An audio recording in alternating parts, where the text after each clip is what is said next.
2 دن کی مسلسل دوڑ دھوپ، ذہنی اذیت اور بے پناہ تھکن سے چور میران جب آدھی رات کے وقت اپنے کمرے میں داخل ہوا تو اس کی آنکھیں نیند اور تھکن کی سرخ لکیروں سے بھری ہوئی تھیں۔ عائشہ کا کوئی سراغ نہیں مل رہا تھا اور اس کے اعصاب جواب دے چکے تھے۔ کمرے میں مدھم سی لائٹ جل رہی تھی۔ میران نے دیکھا کہ فاطمہ بیڈ کی ایک طرف گہری نیند سو رہی تھی۔ اس وقت اس میں اتنی ہمت بھی نہیں تھی کہ وہ برابر والے اسٹڈی روم تک جاتا یا کوئی اور بحث کرتا۔ وہ اپنے جوتے اتار کر انتہائی تھکے ہارے انداز میں بیڈ کی دوسری طرف لیٹ گیا اور کمبل اپنے اوپر تان لیا۔ جیسے ہی اس کا جسم بستر سے ٹکرایا وہ گہری نیند کی وادیوں میں اترنے لگا۔ نیند کے اسی غلبے اور لاشعوری حالت میں اپنائیت اور حق احساس کے تحت میران کا مضبوط ہاتھ آہستہ سے سرکتا ہوا فاطمہ کی نازک کمر پر جا ٹکا اور اس نے فاطمہ کو ہلکا سا اپنی طرف کھینچا، گویا نیند میں تکیے کو اپنی طرف کھینچ رہا ہو۔ فاطمہ جو پہلی چند دنوں سے شدید ذہنی دباؤ کا شکار تھی، اس اچانک اور بھاری لفظ پر بری طرح بھڑک گئی۔ نیند کے خمار میں اسے یوں لگا جیسے کوئی اس پر حملہ کر رہا ہو۔ ہاں، چھوڑو مجھے! فاطمہ نے خوف اور دہشت سے پاگل ہوتے زوردار دل دہلا دینے والی چیخ ماری اور جھٹکے سے بیڈ پر سیدھی ہو کر بیٹھ گئی۔ فاطمہ کی اچانک اور بھیانک چیخ پر میران ہڑبڑا کر اٹھ بیٹھا۔ نیند کا جھٹکا اس زور کا تھا کہ ایک پل کو اسے سمجھ ہی نہ آیا کہ وہ کہاں ہے۔ اس نے نیند سے سرخ خمار آلود آنکھوں کو مسلا اور غصے اور حیرت کے ملے جلے تاثرات سے فاطمہ کو دیکھا، جو بیڈ کے کونے سے لکی خود کو چادر میں چھپائے پھٹی پھٹی آنکھوں سے اسے دیکھ رہی تھی۔ کیا پاگل بن رہی ہے فاطمہ؟ میران کی آواز تھکن اور نیند کی وجہ سے حد سے زیادہ بھاری اور کھرکھری ہو رہی تھی۔ اس کے چہرے کے تاثرات یکدم سخت ہو گئے۔ آدھی رات کو چیخنے چلانے کا کیا مطلب ہے؟ آپ میرے قریب کیسے آئے؟ فاطمہ نے روتے ہوئے کانپتی انگلی سے اس کی طرف اشارہ کیا۔ میں نے کہا تھا مجھ سے دور رہیں، آپ نے وعدہ کیا تھا کہ آپ زبردستی نہیں کریں گے۔ پھر رات کے اندھیرے میں یہ گھٹیا حرکت۔ لفظ گھٹیا سنتے ہی میران کے اندر سویا ہوا شیر جاگ گیا۔ پچھلے کئی دنوں کا دباؤ، بہن کے اغوا کا دکھ اور اب نیند کی حالت میں یہ الزام اس کا ضبط یکدم ٹوٹ گیا۔ اس نے ایک جھٹکے سے کمبل پھینکا اور گھٹنوں کے بل سے رکھتا ہوا فاطمہ کے بالکل قریب آیا۔ اس سے پہلے کہ فاطمہ پیچھے ہٹتی، میران نے کڑک کر اس کے دونوں شانے اپنے مضبوط ہاتھوں میں جکڑ لیے اور اسے اپنے چہرے کے اتنے قریب کیا کہ دونوں کی سانسیں ایک دوسرے سے ٹکرانے لگیں۔ اس کی آنکھوں میں اس وقت سلگتی ہوئی وحشت تھی۔ اپنے الفاظ سنبھال کر استعمال کرو فاطمہ، میران آفندی، وہ چبا کر دھیمی مگر انتہائی خطرناک آواز میں دھاڑا۔ میں اس گھر کا مالک ہوں اور تم میری بیوی ہو۔ اگر میں نیند میں اپنی بیوی پر ہاتھ رکھ دوں تو وہ کوئی گھٹیا حرکت نہیں ہے۔ تم نے مجھے سمجھ کیا رکھا ہے، کوئی درندہ؟ ہاں، تم درندے ہی ہو، فاطمہ نے اس کی گرفت سے آزاد ہونے کے لیے تڑپتے ہوئے رو کر کہا۔ تم نے زبردستی مجھ سے نکاح کیا، میری زندگی برباد کی اور آج دیکھو خدا نے تمہاری بہن کو۔ فاطمہ غصے اور طیش میں عائشہ کا ذکر کر تو گئی، لیکن اگلے ہی سیکنڈ میران کی نظروں میں اور آنکھوں میں ابھرتا ہوا خون دیکھ کر اس کے الفاظ اس کے حلق میں ہی جم گئے۔ اس نے بہت بڑی غلطی کر دی تھی۔ میران کی گرفت فاطمہ کے شانوں پر اتنی سخت ہو گئی کہ فاطمہ کے منہ سے سسکانے نکلی۔ میران کی رگیں تن گئی، اس کا پورا چہرہ غصے سے نیلا پڑنے لگا۔ دوبارہ اپنی زبان سے میری بہن کا نام مت لینا۔ وہ اس کے چہرے پر جھکا، اس کا لہجہ اب لرزا دینے والا تھا۔ تمہیں کیا لگتا ہے مجھے پتہ نہیں ہے کہ تم اندر ہی اندر میری تکلیف پر خوش ہو رہی ہو؟ میران نے ضبط سے کہا۔ تو نہ ہوں خوش، کیوں نہ ہوں؟ یہ مکافات عمل ہے میران آفریدی، وہ اپنا خوف چھپائے غرائی۔ تم اسے مکافات عمل سمجھ رہی ہو نا؟ میران کا لہجہ سنگین ہوا۔ ہاں، جو دوسروں کی عزتیں برباد کرتے ہیں ان کی عزتیں بھی علامت نہیں رہتی۔ وہ خاموش نہیں رہی تھی۔ Shut up, just shut up, Meeran دھاڑا۔ میں عزتیں برباد کی ہیں؟ کس کی عزت برباد کی ہے؟ میرے نکاح میں میری عزت بن کر میرے گھر میں عزت سے رہ رہی ہو اور بکواس کر رہی ہو۔ نکاح کیا ہے، اگر عزت برباد کرنا ہوتا تو 2 دن میرے بستر پر بغیر نکاح کے رہتی اور واپس تمہیں تمہارے ٹھکانے پر پھینک دیتا، پر تم تو میرے نکاح میں ہوتے ہوئے میرے قریب نہیں آ رہی اور بات کر رہی ہو مکافات عمل کی۔ اس کا بازو بری طرح جھٹکتے میران پھنکارا۔ فاطمہ نے خوف کے مارے اپنی آنکھیں بند کر لیں، اس کے آنسو مسلسل بہہ رہے تھے۔ میران کا یہ روپ اس سے پہلے کبھی نہیں دیکھا تھا۔ وہ اس وقت غصے اور دکھ کی آخری حدود پر تھا۔ مجھ سے بات کرتے ہوئے اپنی زبان کو قابو میں رکھنا فاطمہ، اس وقت میں کچھ بھی برداشت نہیں کروں گا۔ انگلی اٹھا کے وارن کیا گیا۔ جو آپ محسوس کریں وہی میرے باپ بھائی نے محسوس کیا ہوگا، کبھی سوچیں اس بارے میں؟ وہ بولی تھی۔ میران نے نفی میں سر ہلایا۔ سامنے بیٹھی لڑکی اس وقت اس کی ذہنی کیفیت کو سمجھ نہیں رہی تھی، جب یہ بحث پر بحث کر رہی تھی، پر میران کا صبر جواب دینے لگا تھا۔ میران نے اسے ہلکا سا جھٹکا دیا اور اس کے چہرے کے قریب ہوا۔ اگر عائشہ کو کچھ بھی ہوا تو یاد رکھنا فاطمہ، یہ جو نرمی اور وقت دینے کی مہربانی میں کر رہا تھا، اس سے میں خود اپنے ختم کر دوں گا۔ میں تمہیں اس حد تک اپنی زبردستی اور اپنے حصار پہ لے لوں گا کہ تم سانس لینے کے لیے بھی میری اجازت کی محتاج ہو جاؤ گی۔ پھر میں سمجھوں گا کہ میرے ساتھ جو ہوا بالکل ٹھیک ہوا۔ تمہارے ساتھ زبردستی کے بدلے میری بہن کے ساتھ مکافات عمل۔ اس نے فاطمہ کو چھوڑا، جس سے فاطمہ بیڈ پر پیچھے جا گری۔ میران کھڑا ہوا۔ اس نے غصے میں سائڈ ٹیبل پر رکھا لیمپ اٹھا کر دیوار پر مارا، جو سیکنڈوں میں چکنا چور ہو گیا۔ پھر وہ فاطمہ کو ایک آخری خونی نظر سے گھورتا ہوا بھاری قدموں سے کمرے کا دروازہ زور سے بند کر کے باہر نکل گیا۔ فاطمہ بیڈ پر سمٹ کر بیٹھ گئی۔ اس کا دل سینے سے باہر آنے کو تھا اور میران کی کہیں آخری دھمکی اس کے کانوں میں پگھلے ہوئے شیشے کی طرح اتر رہی تھی۔ رات کے اس ہولناک واقعے کے بعد فاطمہ کی پوری رات جاگتے ہوئے گزری تھی۔ صبح وہ ڈرتے ڈرتے قدم سنبھالتے ہوئے اپنے کمرے سے باہر نکلی۔ وہ ہچکچاتی ہوئی ڈائننگ ہال تک آئی۔ میز پر ناشتہ سجا تھا، لیکن وہاں میران موجود نہیں تھا۔ اس نے کرسی سنبھالی اور خود کو نارمل ظاہر کرتے ہوئے سامنے کھڑی ملازمہ سے سرسری سا پوچھا، تمہارے صاحب وہ نظر نہیں آ رہے؟ ملازمہ نے اداسی سے سر ہلایا۔ بیگم صاحبہ، پورچ کا گارڈ بتا رہا تھا کہ صاحب تو آدھی رات کو بہت تھکے ہارے آئے تھے، لیکن پتہ نہیں کیا ہوا، کچھ ہی دیر بعد وہ شدید غصے میں باہر نکلے اور گاڑی لے کر واپس چلے گئے۔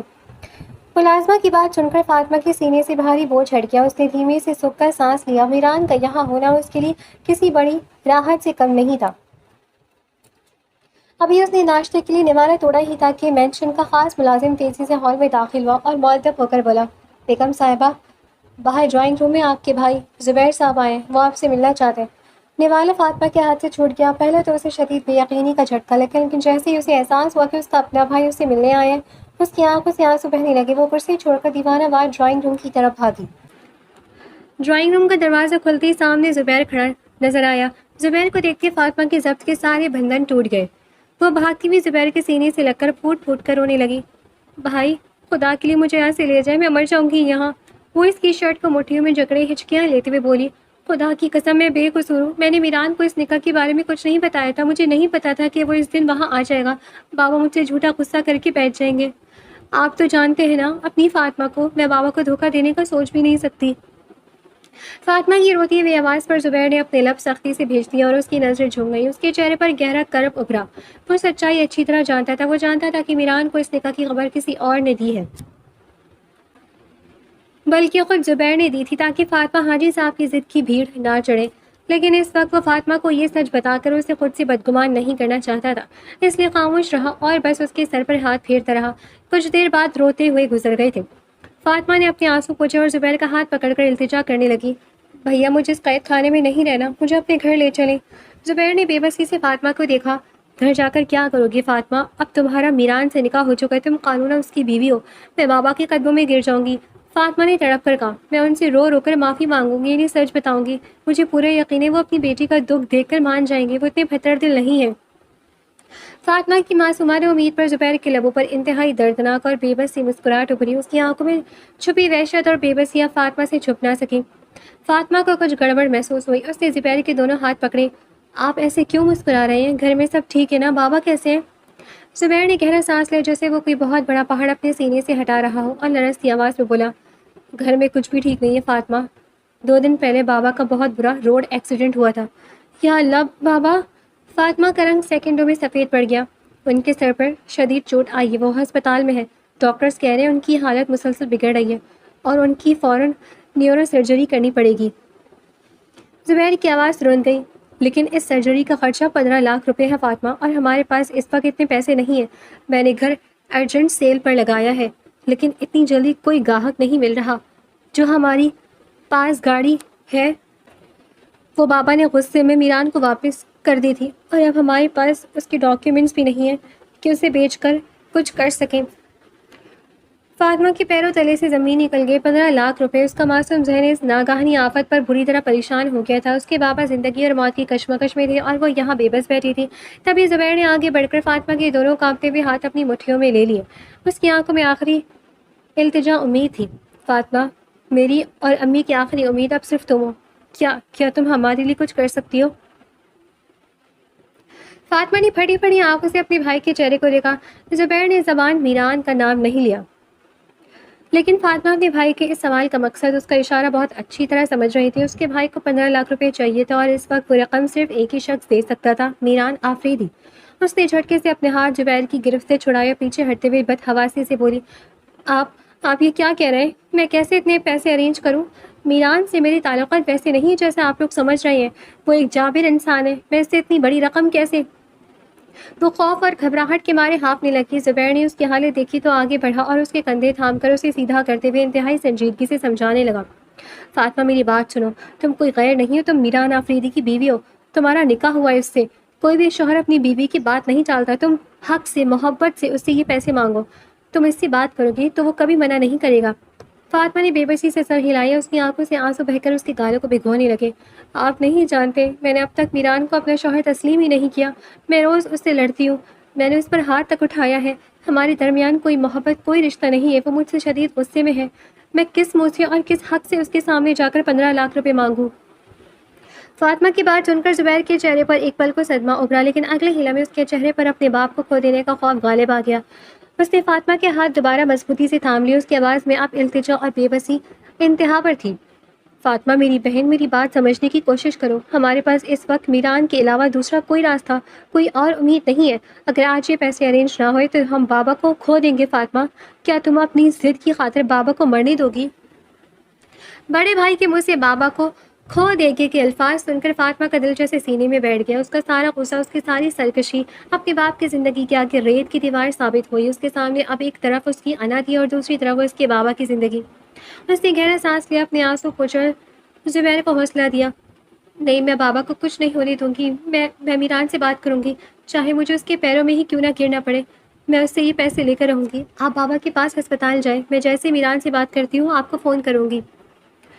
فاطمہ کی زبان سے یہ امید پا کر زبیر کے مرجھائے ہوئے چہرے پر تھوڑا سا سکون آیا۔ اس نے فاطمہ کے سر پر ہاتھ رکھا، اسے دعا دی اور کچھ دیر مزید ڈھارس باندھنے کے بعد وہ وہاں سے رخصت ہو گیا، جبکہ فاطمہ ڈرائنگ روم کے وسط میں تنہا کھڑی آنے والے طوفان اور میران کے سامنے جھکنے کے تصور سے ہی کانپ رہی تھی۔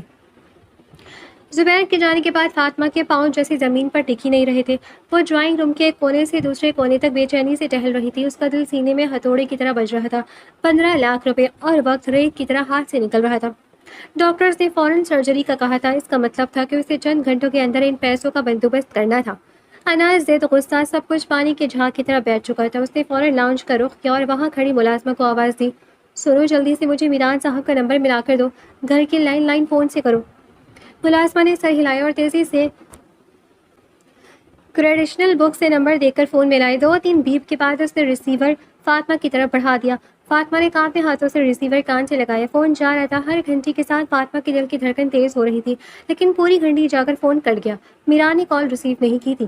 دوبارہ ملاؤ، فاطمہ نے بے صبری سے کہا۔ ملازمہ نے دوبارہ نمبر ڈائل کیا، لیکن اس بار فون مصروف آ رہا تھا اور اگلی ہی کوشش پر وہ بند ہو گیا۔ میران نے شاید نمبر بلاک کر دیا تھا یا فون آف کر دیا تھا۔ عائشہ کے اغوا کی وجہ سے وہ پہلے ہی شدید ذہنی تناؤ میں تھا اور کسی اجنبی یا گھر کے نمبر سے بات کرنے کے موڈ میں نہیں تھا۔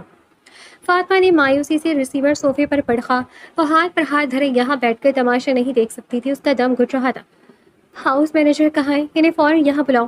اس نے ملازمہ کو حکم دیا۔ چند ہی منٹوں میں پینشن کا عمر رسیدہ ہاؤس مینیجر، جو آفریدی خاندان کا پرانا اور وفادار ملازم تھا، مؤدب ہو کر فاطمہ کے سامنے کھڑا تھا۔ جی بیگم صاحبہ، کیا حکم ہے؟ مجھے ابھی اسی وقت میران کے آفس جانا ہے۔ آپ گاڑی نکلوائیں، میں آپ کے ساتھ جا رہی ہوں، فاطمہ نے حتمی لہجے میں کہا۔ ہاؤس مینیجر کے چہرے پر پریشانی کے تاثرات ابھرے۔ بیگم صاحبہ، معذرت چاہتا ہوں، لیکن خان صاحب کا سخت حکم ہے کہ ان کی اجازت کے بغیر آپ کو مینشن سے باہر نہ لے جایا جائے، اور پھر اس وقت خان صاحب خود بھی بہت بڑی مصیبت میں، عائشہ بیوی کا۔ مجھے سب پتہ ہے، فاطمہ نے تڑپ کر اس کی بات کاٹی۔ اس کی آنکھوں میں آنسو تیرنے لگے۔ لیکن میرا جانا بہت ضروری ہے۔ میرے بابا ہسپتال میں زندگی اور موت کی جنگ لڑ رہے ہیں۔ مجھے میران سے بات کرنی ہے، آپ پلیز ان سے رابطہ کریں۔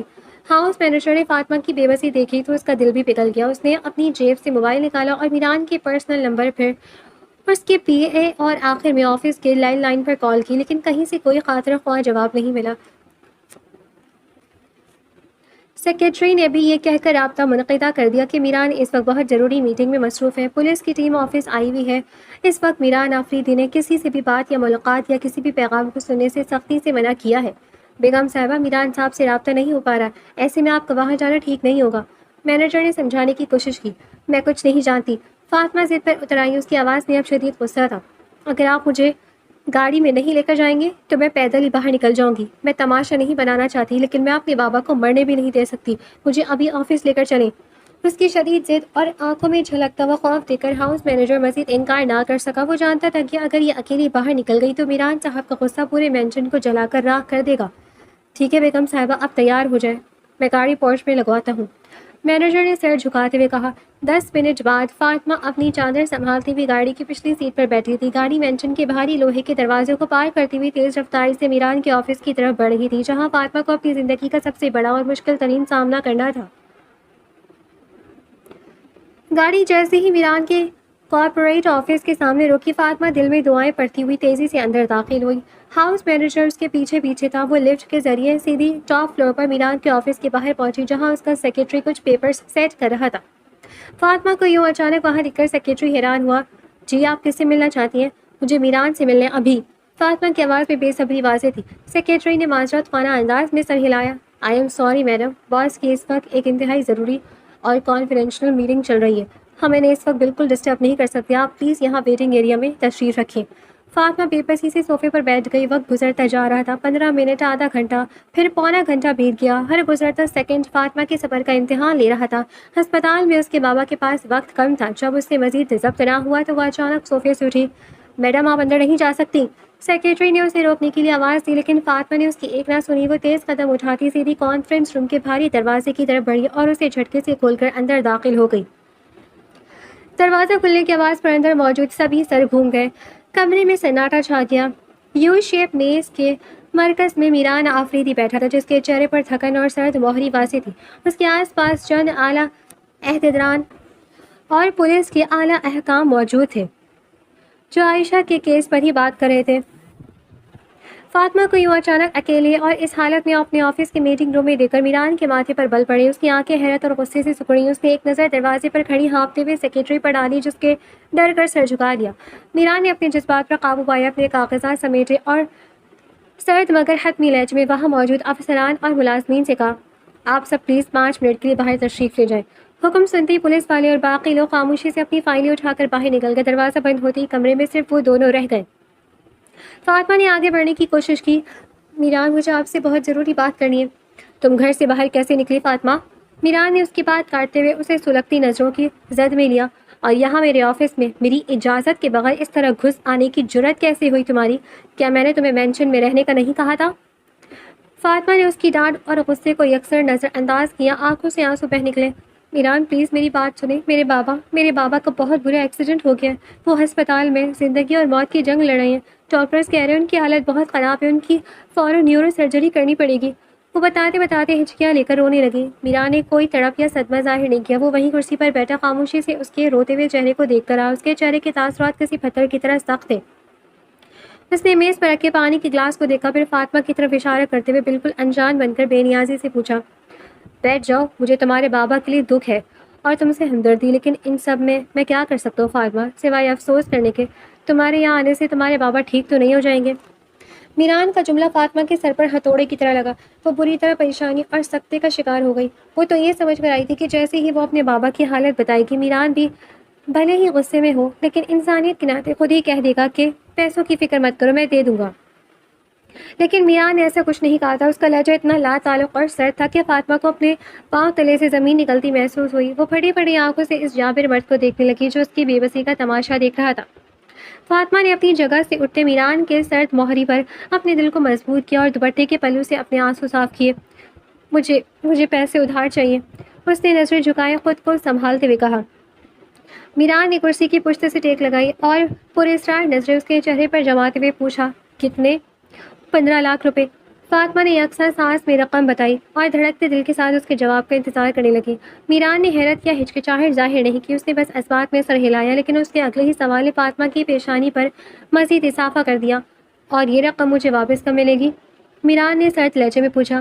فاطمہ نے پریشانی اور بے بسی سے اپنے لبوں کو دانتوں تلے کچلا۔ وہ جانتی تھی کہ ان کے پاس اس وقت کچھ نہیں ہے۔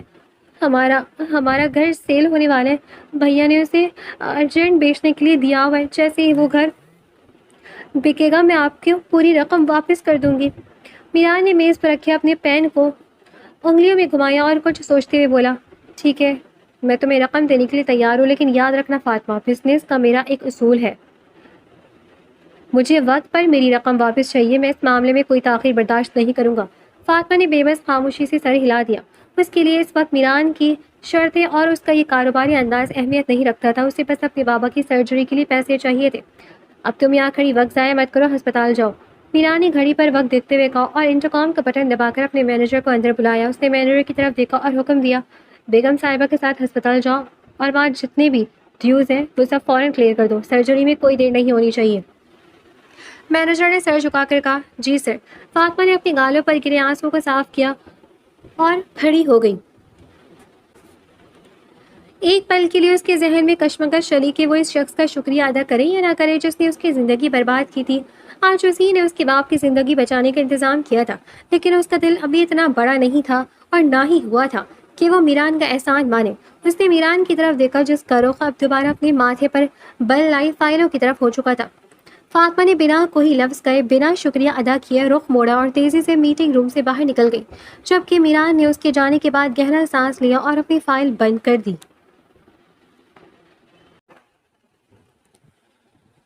2 دن مزید اسی طرح خاموشی سے گزر گئے۔ ان 2 دنوں میں عائشہ اور ابتسام کے درمیان کوئی بات نہیں ہوئی، لیکن عائشہ نے اندر ہی اندر نئی منزل طے کر لی تھی۔ ابتسام جب بھی کسی کام سے یا ارد گرد کے ماحول پر نظر رکھنے کے لیے کوارٹر سے باہر جاتا، عائشہ فوراً حرکت میں آ جاتی۔ اس نے کوارٹر میں موجود واش روم کی چھوٹی کھڑکی کو اپنا ہدف بنا لیا تھا۔